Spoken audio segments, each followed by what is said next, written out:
In the spring of 1946, in the quiet Texarkana metropolitan area straddling Texas and Arkansas, a string of brutal nighttime attacks began that would terrorize an entire community and still remain one of America's most chilling unsolved crimes.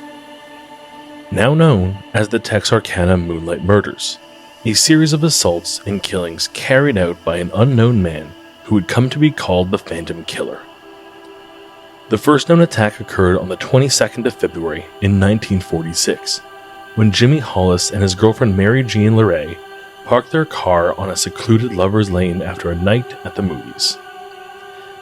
They were approached by a figure wearing a white cloth mask with holes cut for eyes, who ordered them both out of the vehicle, pistol-whipped Hollis until his skull was fractured in two places, screamed at Mary Jean to run, and then assaulted her before unexpectedly fleeing into the darkness, leaving her running for her life, and Hollis unconscious on the cold ground.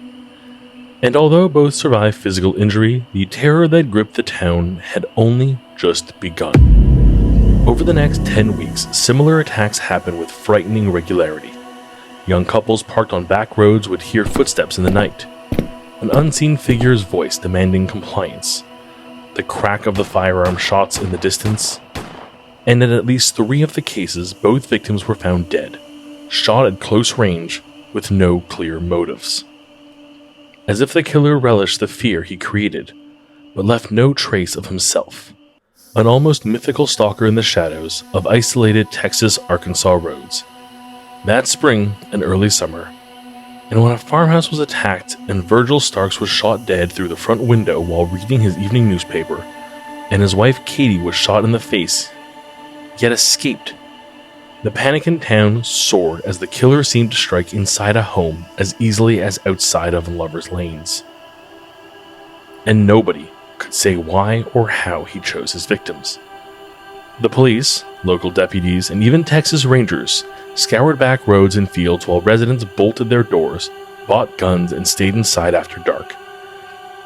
Yet, despite detailed descriptions of the masked figure from the few surviving victims, and the intense investigation, no one was ever arrested or definitively identified as the Phantom Killer. A fact that turned this horrifying series of crimes into a legend of unsolved dread.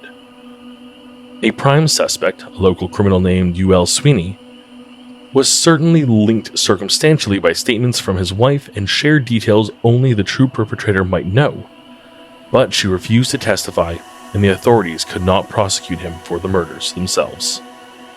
So he was convicted only of auto theft and later released from prison years later before dying in Dallas in 1994, leaving behind a cloud of suspicion, but no concrete closure.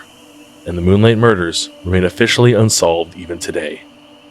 The terror that gripped Texarkana in 1946 was so profound that it inspired books, documentaries, and even the 1976 horror thriller The Town That Dreaded Sundown, which dramatized the events with a shadowy figure stalking secluded roads at night and a killer that might still be out there in spirit, if not in body, forever haunting the collective memory of a town that once dreaded sundown and braced itself each night for the return of a man no one could see, but everyone feared could appear again, lurking just beyond the headlights, glow on a lonely stretch of road, waiting in the darkness.